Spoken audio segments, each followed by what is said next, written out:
Freeman's leader should be holed up here. This place has seen better days.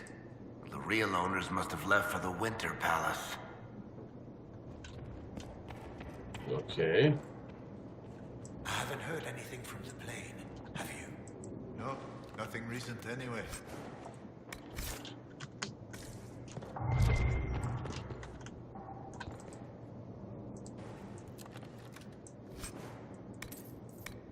Oh, there was a supply cache in here somewhere.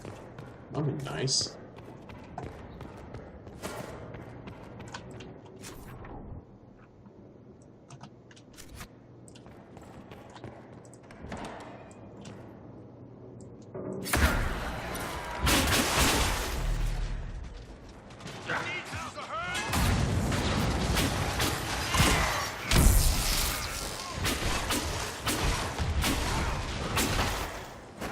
There we go. When encountering a small enough group, we can survive on pizzazz alone. You're pushing me.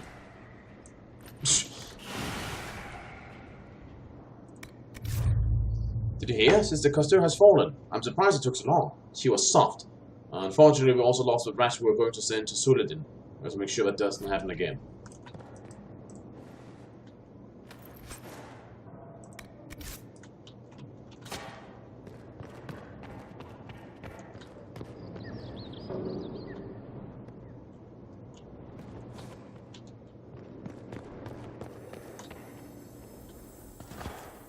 Might be something here. Better take a closer look.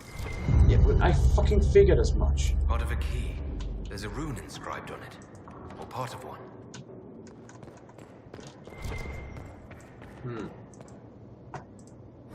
Sexuality in fetus. What I find most interesting is that despite a lack of open discussion on matters of human sexuality, there's a commonality to be found on the subject in all Adrastian lands. Typically, one's sexual habits are considered natural and separate from matters of procreation only among the nobility, where procreation involves issues of inheritance, and the union of powerful families is considered of vital importance. Yet even there, a noble who has done their duty to family might be allowed to pursue their own sexual interests without raising eyebrows.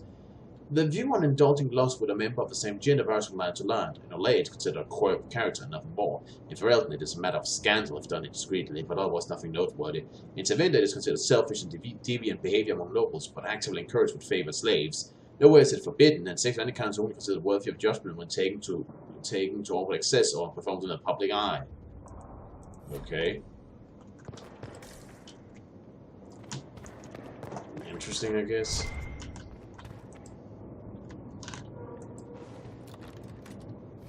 I'm not sure it's entirely realistic, but all these would basically just agree that, yeah, you can fuck whoever you want, it's okay, just don't do it in public. But, okay, I'll bite. I'll go with it. It is a fantasy world after all, so sure, why not? Why not?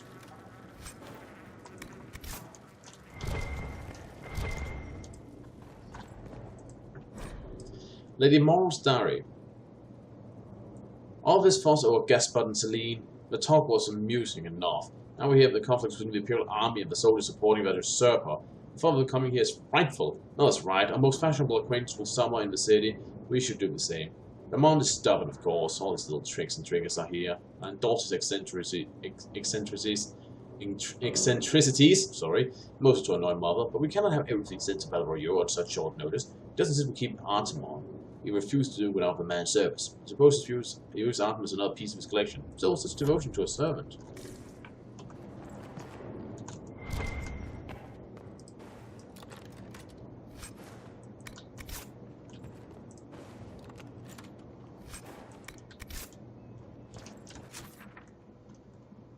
Okay.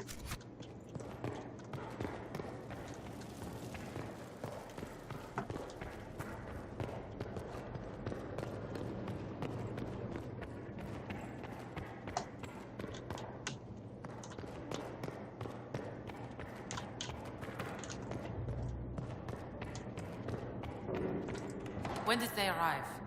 A few hours ago. He's talking with them now.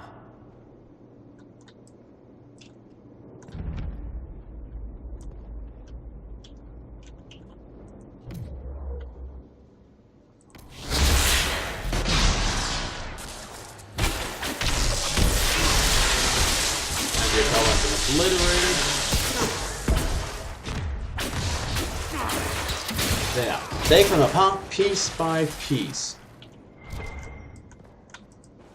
I mean, I doubt anyone's going to call for help and, you know, rush me all at once, but, you know, you really don't want to presume something like that. I just took everything. Apparently not. There we go.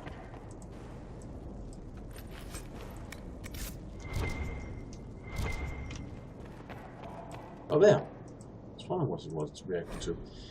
Malif kept several journals. This one spends the time of his witness. I see Lauren's death in my mind all the time. The man who killed her, one of the server soldiers, was familiar. I wouldn't be surprised if I once shared a drink with him. Isn't that how it is now? Brother against brother? The priest told me to remember Lauren's life, not her death. So I tried to recall years past.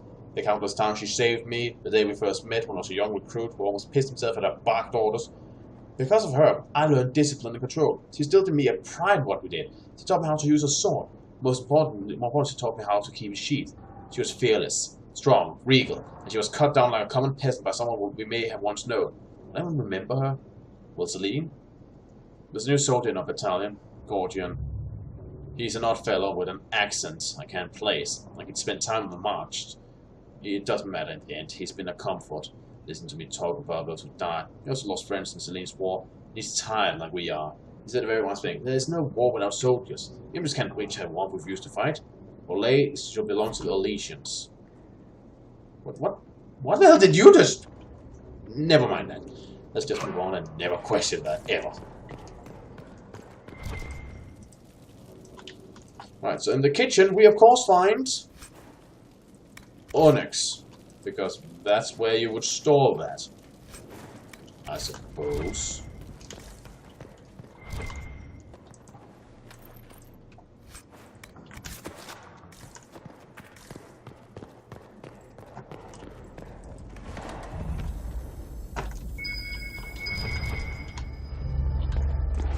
That's 2 out of 3.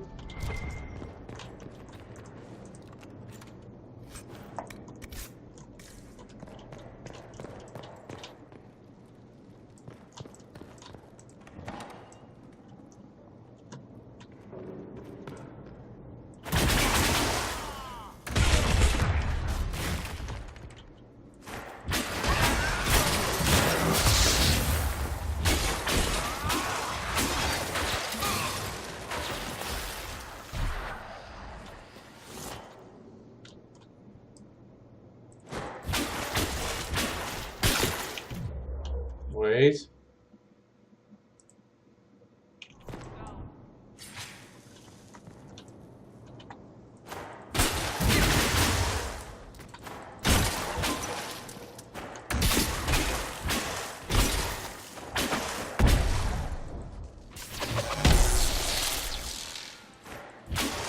This is a very good position to attack with, probably. There's no reason to ruin it.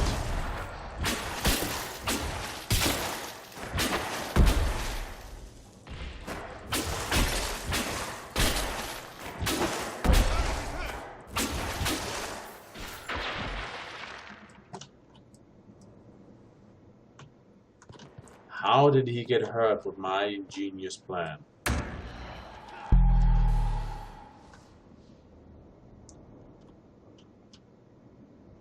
Right, well I suppose we need to stand still as evaded. They're hiding over there. We can flush them out as necessary.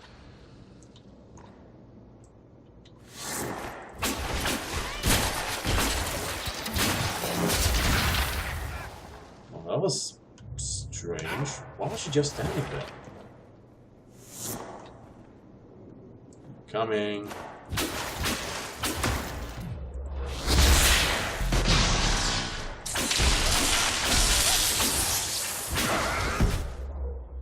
Where was the... Ah. There we go. Courtyard cleared.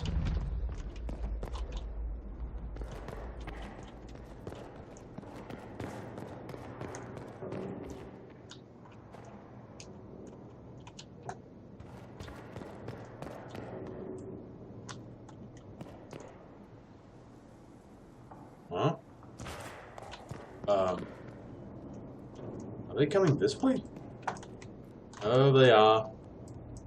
They're very much coming this way.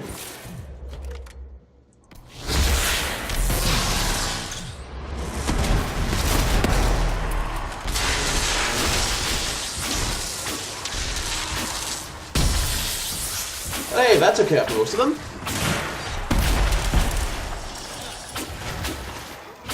One of them is Maleficent, which reminds me of an elephant.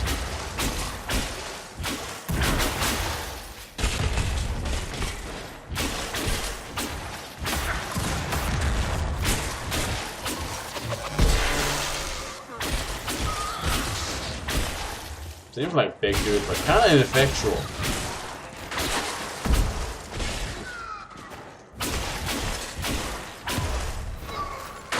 That seems to be the last of them. Looks like that was the man in charge. We've struck a blow against the free men. From what we've heard, I'm not sorry to see him go. Further, bring the Templar seal. Have a chat with Maleficent. Make sure everything's running smoothly. While there, see if any of his men might wish to volunteer the service in Empress du Lion. We can always use you more. Be discreet, and Maleficent's still useful. I doubt he'd remain so if he thinks we're stealing his soldiers. Seems we interrupted their meeting with the Templars. They weren't ready for us. Whatever they came for might still be here. That's probably what we need the key for, I'd imagine. Now, is there anything else in this direction? Oh, there's a door here. Oh, let's see. My lord, everything... a service letter. My lord, everything is in order for your departure. I grant leave to all non-essential staff and arrange transportation for the time you requested. I take the liberty of securing the more valuable items in your personal storeroom. So you'll find everything to your satisfaction. Arthur.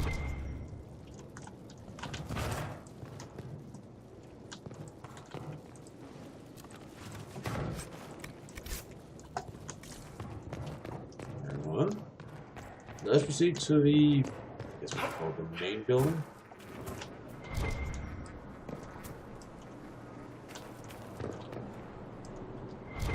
Huh. I don't know who this guy was.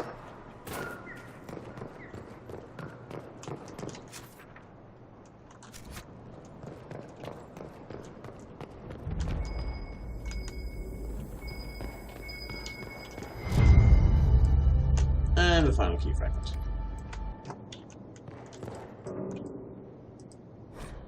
The Chandra's story of the exalted march of the Dales paints a picture of the righteous faithful arrayed against heathen savages, but amongst other tales, and I find the accepted version of the tale to be a poor one, laden with over pro-Chantra and pro-human biases. Thus, it is my moral imperative to propose an alternative interpretation. The exalted march of the Dales was nothing more but an expansionist ploy hiding behind the mask of faith. It's easy to see on any map how large the Dales are. One river stand between Olay and the rest of the south, and would likely have represented a significant obstacle to the Empire's expansion into Ferelden. Naturally, we stood to benefit from propagating the narrative of hostile, unreasoning people, attacking innocent missionaries and making blood sacrifices of good and Drestian babies. We're likely to visit the elves merely wish to maintain sovereignty over lands promised to them by Blessed Andraste herself, when the humans show clear intent to undermine their autonomy. Of course, the elves react by becoming increasingly isolationist, which suited the Empire perfectly. Here was a kingdom that spurned diplomatic overtures and that refused to lend aid during the Second Blight when the Darkspawn attacked Mont Simard. This kingdom could not be anything but a dormant threat, one that needed to be crushed before it awoke.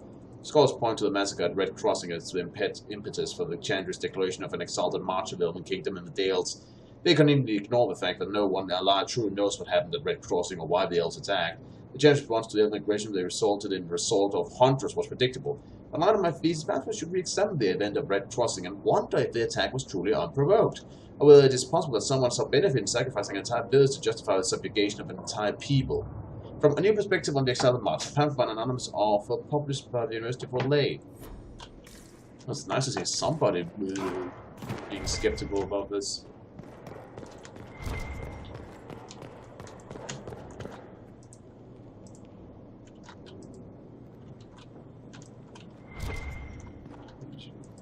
I want to read it.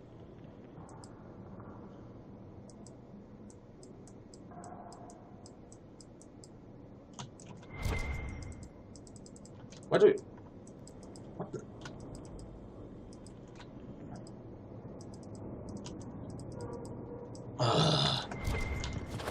Fuck it.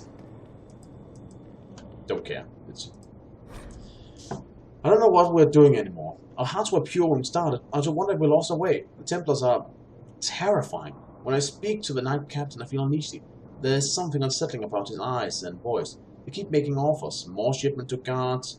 More men to be escorted to the keep. No more grousing. I can't let my doubts show. I'll take that cue from me. They must stay strong. It's just for a little while longer. Then we'll get what we want. We'll be free. Well, in your case, you'll be dead. I'm sending men to discuss some changes. It's nothing dire. You'll find the demands perfectly reasonable. We're willing to compensate you for an inconvenience. I want the relationship to be mutually beneficial. It's been going so well, each of us with our crusades.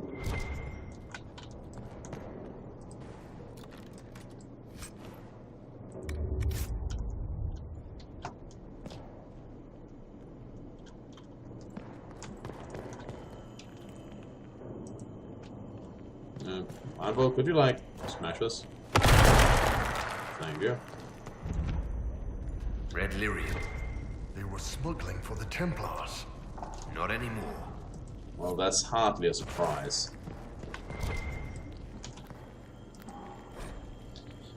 August and I have established our post in the Emerald Graves. We are spreading the word to both armies. I'm sick of good Orlesian men and women dying for someone else's cause. It ends now. Orlesia belong to us. The people who defend their borders, who till their fields. If we're to fight and kill for something, let it be that.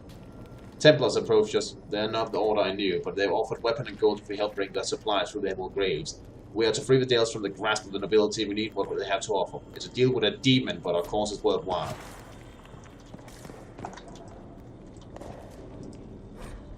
And of Lord Merrill, I posed a few questions to my contacts at the White Spire, discreetly of course, lest they want the peace for themselves.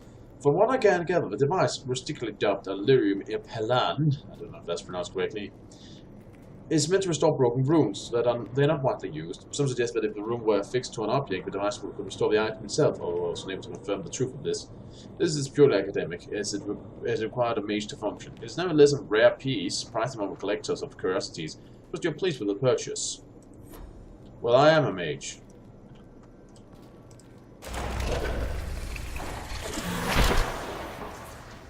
So there.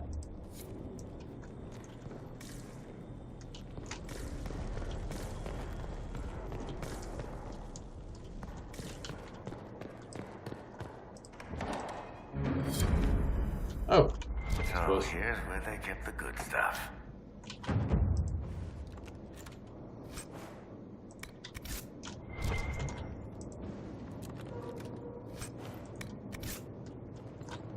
I suppose.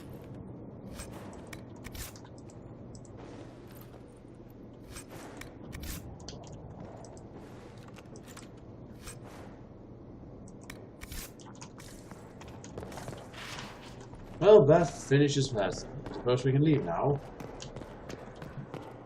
So yeah. So this was an interesting little map. Again, this design, like this area here, like it's small, it's compact, it has some stuff. I of course wish there was more cutscenes or interaction or actual choices, but you know, if the game consisted more of areas like these, I probably wouldn't be bitching so much. I actually don't mind this place. It's going back out here and trying to run around from collectathon quest to kill them all quest. That's annoying.